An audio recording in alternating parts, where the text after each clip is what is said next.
Channel में आपका स्वागत है। दोस्तों, आज का टॉपिक है ईस्टर्न इकोनॉमिक फोरम। ठीक है। और ये जो ईस्टर्न इकोनॉमिक फोरम है वो रसिया में है। ठीक है। और इस सम्मेलन का जो ये फोरम का जो है फोरम का मतलब आप समझ लीजिए सम्मेलन या बैठक। ठीक है। Eastern economic forum. तो इसका जो है सो ये रसिया में हुआ। वो कहाँ हुआ, ये देखिए, ये जगह है, क्या नाम है, व्लादिवोस्तोक। ठीक है। और ये बैठक जो है, ये फोरम जो है 4 से 6 सितंबर 2019 को रसिया में हुआ था। तो ये देख सकते हैं आप, ये रसिया के पुतिन है, राष्ट्रपति पुतिन। और ये आप देख सकते हैं ये हमारे भारत के प्रधानमंत्री है। और हमारे भारत के प्रधानमंत्री को जो है नरेंद्र मोदी जी को जो है रसिया में चीफ गेस्ट के रूप में जो है सो इनवाइट किया गया था। आइए जानते हैं जो ये ईस्टर्न इकोनॉमिक फोरम जो है ये चर्चा में क्यों है। ठीक है, मैप के साथ देखेंगे दोस्तों। तो चर्चा में इसलिए है कि भारत के प्रधानमंत्री नरेंद्र मोदी को जो है व्लादिवोस्तोक, ठीक है, में 5 सितंबर को आयोजित होने वाले ईस्टर्न इकोनॉमिक फोरम जो है इसमें बैठक की मुख्य अतिथि के रूप में यानी कि चीफ गेस्ट के रूप में जो है आमंत्रित किया गया था। और इस सम्मेलन के दौरान ही जो है भारत और रूस के बीच द्विपक्षीय शिखर सम्मेलन भी आयोजित हुआ। यानी दोनों दोनों देशों के बीच जो है बहुत सारे मुद्दे पे बातें चली और क्या करना चाहिए नहीं करना चाहिए। एक्चुअली आप देख सकते हैं यहाँ पे ईस्टर्न इकोनॉमिक्स फोरम। ठीक है, यानी कि आप देख सकते हैं मेन टॉपिक ही है इकोनॉमिक्स, यानी कि जो भी है इसमें वो ज्यादातर जो है इकोनॉमिक्स से रिलेटेड ही है। ठीक है। और कहाँ पे, तो ईस्टर्न फोरम में। आइए थोड़ा सा आगे देखेंगे तो समझ में आ जाएगा कि क्या है। ठीक है, मैप के थ्रू देखेंगे। जो जैसे कि मैंने बोला, जो ये जो जगह है वो ईस्टर्न इको व्लादिवोस्तोक में जो हुआ है ये फार ईस्ट रीजन में है। सबसे पहला जो दोस्तों, जैसे कि मैंने आपको बताया यहाँ पे, जो प्रधानमंत्री नरेंद्र मोदी को जो है व्लादिवोस्तोक में जो है 5 सितंबर को आयोजित होने वाले ईस्टर्न इकोनॉमिक फोरम में जो है सो चीफ गेस्ट के रूप में, अतिथि के रूप में जो है आमंत्रित किया गया था। और ये जो है व्लादिवोस्तोक, ठीक है, वो मिलेगा फार ईस्ट रीजन में।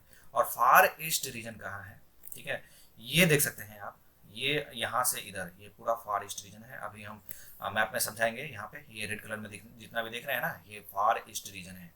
एक्सप्लेन करेंगे अभी। तो थोड़ा सा देख सकते हैं, देखते हैं। जो ये हमने बताया, जो व्लादिवोस्तोक में जो है सो चीफ गेस्ट के रूप में जो है प्रधानमंत्री को इन्वाइट किया गया था। तो ये देखिए ये जगह है यहाँ पे व्लादिवोस्तोक। ये देखिए पूरा यहाँ से यहाँ तक, यहाँ से शुरू होता है और यहाँ तक पूरा रसिया है। ठीक है। और यहाँ से इधर जो है फार ईस्ट रीजन है। अभी हम एक्सप्लेन करेंगे, थोड़ा सा आगे देख लेते हैं जो इसमें और क्या चीज पॉइंट है। ईस्टर्न इकोनॉमिक्स फोरम की स्थापना जो है सबसे पहला रूस के राष्ट्रपति व्लादिमीर पुतिन द्वारा जो है वर्ष 2015 में की गई थी। इसका भी कुछ रीजन था दोस्तों, आगे बताएंगे अभी। और इस फोरम की बैठक जो है प्रत्येक वर्ष के रूप में प्रत्येक वर्ष जो है रूस के शहर में व्लादिवोस्तोक, जैसे कि मैंने बताया आपको, ये ईस्टर्न फार ईस्ट रीजन में है। ये व्लादिवोस्तोक जो है इसमें आयोजित की जाती है। और यह फोरम जो है जो विश्व अर्थव्यवस्था यानी कि इकोनॉमिक्स के प्रमुख मुद्दे और क्षेत्रीय एकीकरण यानी कि रीजनल इंटीग्रेशन, औद्योगिकी कहने का मतलब है इंडस्ट्रियल, और तथा तकनीकी क्षेत्र के विकास यानी कि टेक्निकल फील्ड्स जो है इस एरिया में विकास के साथ साथ रूस और जो भी मतलब अलग कंट्री हैं और भी जो कंट्री हैं, इन सभी देशों के जो है सामने एक ग्लोबल जो है चैलेंजेस यानी कि वैश्विक चुनौती से निपटने के लिए। तो वैश्विक चुनौती का इंग्लिश होता है ग्लोबल चैलेंजेस। ठीक है। तो इस ग्लोबल चैलेंजेस से निपटने के लिए एक मंच के रूप में कार्य करता है। ठीक है। अब जैसा कि मैंने बताया, ये यहाँ से यहाँ तक रसिया है, देख सकते हैं आप इतना बड़ा है। और यहाँ से यहाँ तक जो रसिया है टोटल, तो यहाँ से इधर फार ईस्ट रीजन है। आप देख सकते हैं ये रेड कलर जो है ये पूरा फार ईस्ट रीजन है। और रसिया का ज्यादातर आबादी जो है इस एरिया में रहता है, इस एरिया में। और इस एरिया में बहुत ही कम आबादी रहता है दोस्तों। उसका भी जो है सो बहुत सारे रीजन है, जो कि यहाँ पे जो रसिया का बहुत सारे कम पॉपुलेशन रहता है, जो भी रहता है ये वेस्ट एरिया में रहता है यानी पश्चिमी एरिया में। ठीक है ना। और इस एरिया में जो ज्यादातर आबादी नहीं रहता है उसका मेन कारण है कि इसमें ज्यादातर ठंड पड़ता है। और ठंड पड़ने के कारण काफी जो है सो बर्फ जमा हुआ रहता है।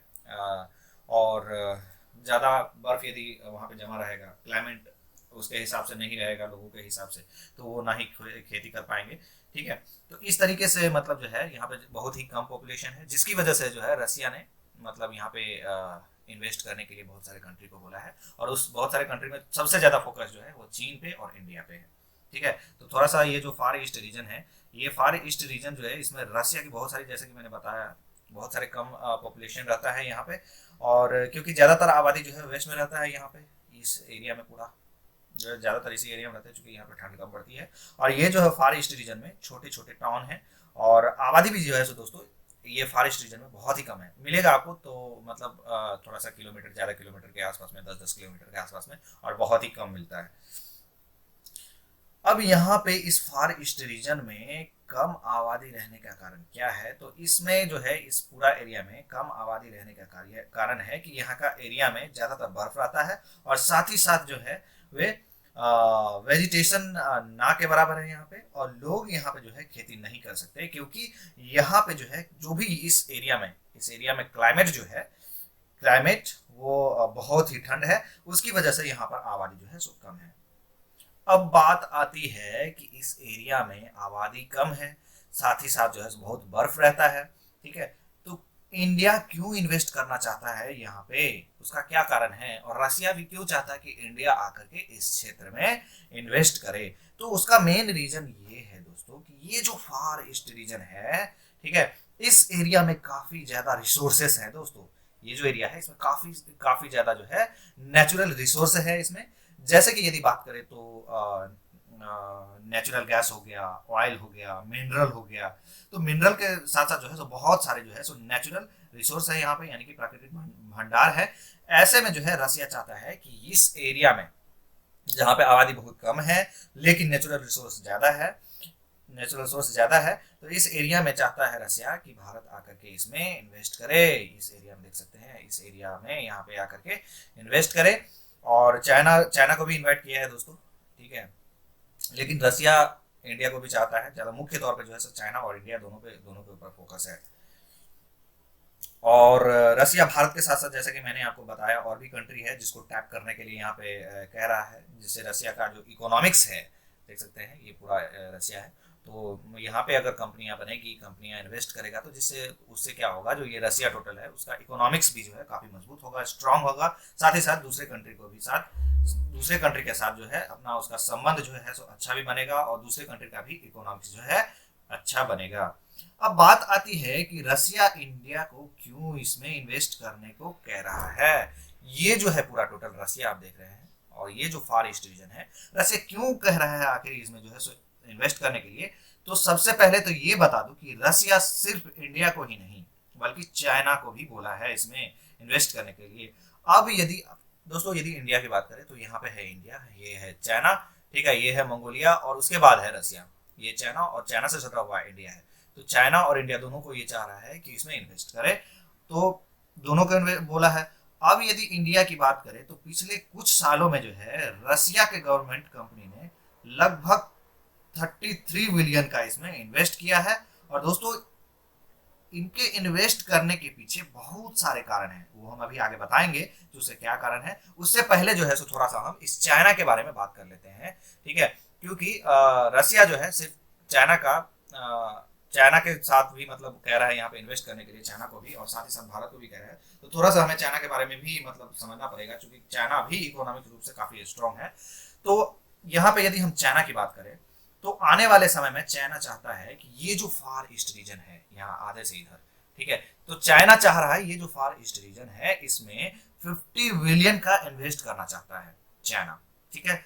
लेकिन इस एरिया में, ये जो फार ईस्ट एरिया में जो भी छोटे छोटे मतलब टाउन है और जो भी कुछ लोग रहते हैं, वो नहीं चाहते हैं कि चाइना इस एरिया में आके इन्वेस्ट करे ज़्यादा से ज़्यादा। और साथ ही साथ वहाँ की जो गवर्नमेंट है वो भी नहीं चाहता है कि मतलब चाइना यहाँ पे आकर के ज़्यादा से ज़्यादा वो इन्वेस्ट करे। और इसमें क्या है, वो ये है कि जो चाइनीज बिजनेसेस है ना, ये जो चैलेंजेस है वो क्यों नहीं चाहता है वहाँ के लोग और गवर्नमेंट, तो उसका मेन रीजन ये है कि वो ये कि जो चाइनीज बिजनेसेस हैं उनकी एक बहुत ही खराब रेपुटेशन है।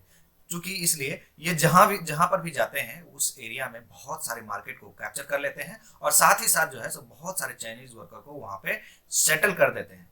कहने का मतलब है कि जिस क्षेत्र में ये लोग जाते हैं रहते हैं, उस क्षेत्र में एक चाइनीज कॉलोनी ही बना डालते हैं, ठीक है।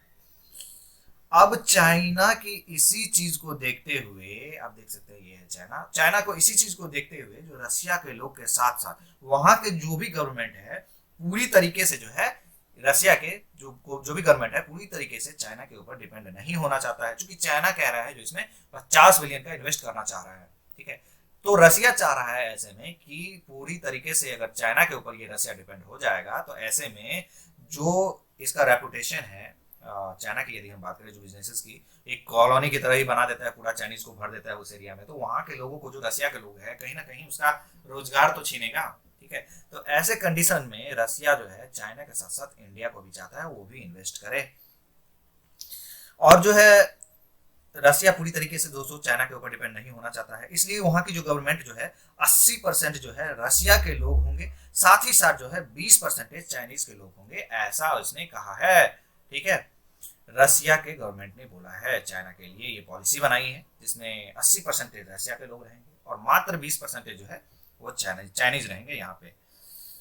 अब रसिया जो है पूरी तरह से चाइना पे डिपेंड नहीं होना चाहता है, इसलिए यहाँ को जो है गवर्नमेंट जो है इंडिया को इनवाइट किया है और किया था इस एरिया में। ठीक है दोस्तों, अब हम जो है सो थोड़ा सा इंडिया की बात करें दोस्तों। यहाँ पे इंडिया दिख नहीं रहा है, ठीक है, तो आप बस ऐसा समझ लीजिए इंडिया की बात कर रहे हैं। इंडिया के लिए भी जो है ये डील जो है काफी महत्वपूर्ण है, ये इन्वेस्टमेंट काफी महत्वपूर्ण है। अब इंडिया अगर जो है इसमें 15 बिलियन का भी यहाँ पे इन्वेस्ट करता है, इस फार ईस्ट जो एरिया है इसमें कम से कम 15 बिलियन का भी इन्वेस्ट अगर करता है तो रसिया को जो है तो इसमें काफी मदद मिलेगा, उसके इकोनॉमिक्स में ग्रो होगा काफी, 15% का, 15 बिलियन का भी। ठीक है, जहाँ की आपने सुना जो ये चाइना है ये 50 बिलियन का इन्वेस्ट करना चाहता है, ऐसे में अगर भारत यहाँ पे 15 बिलियन का भी जो है अगर इन्वेस्ट कर देता है तो ऐसे में जो है रसिया को काफी मदद मिलेगा। अब यदि इंडिया की बात करें तो इंडिया के कुछ कंपनी जो है इसमें इन्वेस्ट भी किया है दोस्तों, जैसे कि अगर कंपनी का नाम मैं यदि बताऊं तो उसमें आप देख सकते हैं ये हो गया टाटा पावर हो गया और कोल इंडिया हो गया, उसके साथ साथ जो है ओएनजीसी, ये है ओएनजीसी विदेश हो गया, साथ ही साथ जो है ये गेल गेल इंडिया लिमिटेड हो गया। ठीक है, तो ये 4 जो मेजर कंपनी है ना ये उसमें इन्वेस्ट कर चुका है दोस्तों, इस एरिया में रसिया में इन्वेस्ट कर चुका है। और इसके साथ साथ भी बहुत सारे ऐसे छोटे छोटे कंपनी भी है जो इसमें जो है इन्वेस्ट करना चाहता है इस एरिया में दोस्तों। ये 4 मेजर कंपनी है जो इसमें इन्वेस्ट किया है, कौन सा, फार ईस्ट रीजन में। ठीक है, अब आगे हम यदि बात करें भारत और रूस का जो ये बैठक हुआ है उसमें ये इकोनॉमिक्स को लेकर के जो है मतलब इन्वेस्ट करने के साथ साथ और भी जो है लॉन्ग टर्म के लिए बहुत सारी चीजें जो है चीजों पे मतलब डिस्कस हुआ है और आपसी में सहमति बनी है। और वो मुख्य बिंदु जो है क्या क्या है हम देख लेते हैं, क्या क्या सहमति बनी है दोनों देशों के बीच। तो भारत और रूस एक दीर्घकालीन जो है यानी कि लॉन्ग टर्म के लिए विश्वसनीय साझेदार रहे हैं और इसलिए दोनों देशों के जो है शीर्ष नेता जो जो भी लीडर्स हैं उसके बीच जो है व्लादिवोस्तोक के द्विपक्षीय शिखर सम्मेलन के बाद जो है संबंधों के नए आयाम स्थापित होने की संभावना है दोस्तों। व्लादिवोस्तोक जैसे कि मैंने आपको बताया, ये व्लादिवोस्तोक जैसे कि मैंने आपको बताया था, जो थोड़ा सा एक बार मैप पे भी देख लीजिए, ये जो व्लादिवोस्तोक है दोस्तों, ये यहाँ पे है व्लादिवोस्तोक, देखिए यहाँ पे ये जो मतलब ये यहाँ से यहाँ तक जो है पूरा रसिया का पार्ट है और यहीं पे है व्लादिवोस्तोक जहाँ पे जो है सो पीएम मोदी को चीफ गेस्ट के रूप में इनवाइट किया गया था दोस्तों। ठीक है, तो यहाँ पे जो सम्मेलन हुआ था द्विपक्षीय शिखर सम्मेलन के बाद जो है संबंधों में एक नए आयाम स्थापित होने की संभावना है, मतलब संभावना ये तो हो गया ना। ठीक है, तो इसमें बहुत सारी चीजों मतलब हुआ है। व्लादिवोस्तोक में जो है शिखर सम्मेलन के दौरान जो है सो रक्षा के क्षेत्र में हुआ, परमाणु, अंतरिक्ष और ऊर्जा के पारंपरिक क्षेत्रों के साथ ही जो है जो एक अंतर क्षेत्रीय सहयोग है, ठीक है, तो उस पर भी बढ़ाने पर जोर रहेगा दोस्तों। ठीक है, इसके साथ साथ इसके और जो मतलब इसमें हुआ है इस सम्मेलन के दौरान जो है भारत और रूस के बीच जो है मिलिट्री लॉजिस्टिक्स सपोर्ट एग्रीमेंट जो हुआ और agreement on reciprocal logistic supports जो है इस दोनों जैसे जो है समझौते होने की संभावना है, मतलब समझौता हुआ।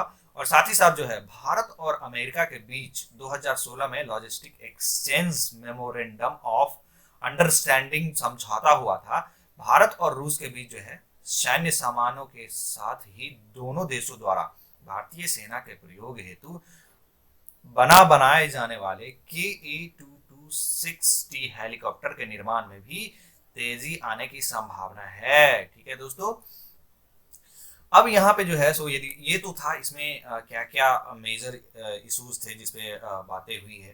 ठीक है, अब यहाँ पे बात करें अगर भारत और रसिया के संबंधों की यदि बात करें तो भारत और रूस के संबंध जो है, भारत की स्वतंत्रता के बाद से ही जो है भारत रूस का संबंध सदैव जो है महत्वपूर्ण रहा है और दोनों देशों के संबंधों में जो है व्यापकता के साथ साथ यानी कि एक अच्छे समग्रता भी जो है उसमें समाविष्ट है, सम्मिलित है।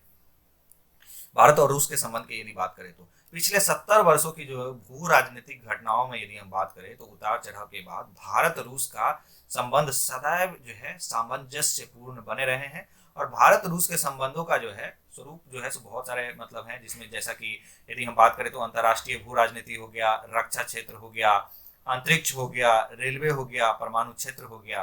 ठीक है, तो ये सब क्षेत्र में जो है रसिया के साथ मतलब काफी जो है इंडिया का संबंध है। यदि हम अंतर्राष्ट्रीय भू राजनीति की यदि बात करें तो 1950 के दशक से ही जो है रूस जो है रूस के साथ भारत की मैत्रीपूर्ण संबंध रहा है और 1971 की जो है भारतीय सोवियत मैत्री संधि द्वारा जो है संबंधों को और अधिक जो है मजबूत किया गया था। हम अभी अंतर्राष्ट्रीय भू राजनीति की यदि बात करें तो, और 9 अगस्त 1971 को भारत ने रूस के साथ 20 वर्षीय सहयोग संधि पर हस्ताक्षर किए थे और इनमें संप्रभुता के प्रति जो है सम्मान, एक दूसरे के हितों का जो है ध्यान रखना और शांतिपूर्ण सह अस्तित्व कायम करना भी इसमें शामिल है। ठीक है दोस्तों, अब यदि हम रक्षा क्षेत्र की यदि बात करें तो भारत की स्वतंत्रता के बाद से जो है भारत को सबसे ज्यादा जो है हथियार रूस निर्यात करता था। तात्कालिक भू राजनीतिक परिस्थितियों में भारत हथियार के लिए जो है पूर्णतः रूस पर ही निर्भर था। दोस्तों, वर्तमान समय में बदलती वैश्विक परिस्थिति की यदि हम बात करें तो भारत इजराइल और अमेरिका से भी रक्षा उपकरण खरीद रहा है दोस्तों, लेकिन आज भी जो है रूस से भारी मात्रा में मतलब भारत हथियार का खरीदारी करता है। इसके बाद यदि हम बात करें अंतरिक्ष की, ठीक है, तो अंतरिक्ष की यदि इंडिया स्पेस रिसर्च ऑर्गेनाइजेशन यदि बात करें, भारतीय अंतरिक्ष अनुसंधान संगठन की यदि बात करें तो इसमें भी रसिया जो है काफी महत्वपूर्ण योगदान दिया है। अगर अभी गगनयान मिशन की बात करें तो उसमें भी जो है रसिया जो है काफी सहयोग कर रहा है भारत का। अब रेलवे की यदि बात करें तो भारतीय और रूसी रेलवे के बीच जो है सहयोग हेतु ज्ञापन पर हस्ताक्षर किए गए थे, जिसके तहत जो है रूसी रेलवे कंपनी आधुनिक रेल मार्ग बनाने में भी भारत की मदद कर रहा है। इसके साथ साथ ही जो है परमाणु ऊर्जा की यदि हम बात करें तो रूस और भारत के बीच जो है 2014 में स्ट्रेटेजिक विजन पर हस्ताक्षर के बाद जो है रूस तमिलनाडु में जो है कुडनकलम परमाणु रिएक्टर के 6 इकाइयों का जो है निर्माण कर रहा है और इस परमाणु रिएक्टर की जो है 2 इकाई पहले से ही जो है सक्रिय है और 4 कार्यान्वयन के विभिन्न चरणों में है। भारत भविष्य में जो है रूस द्वारा डिजाइन की जाने वाली परमाणु ऊर्जा है परियोजनाओं में प्रयुक्त उपकरणों के भारत में विनिर्माण पर जोर दे रहे हैं। तो दोस्तों इस वीडियो में इतना ही। यदि आप हमारे वीडियो को सब्सक्राइब नहीं किया है चैनल को दोस्तों तो प्लीज आप हमारे चैनल को सब्सक्राइब करें, लाइक करें, कमेंट करें दोस्तों और शेयर भी करें।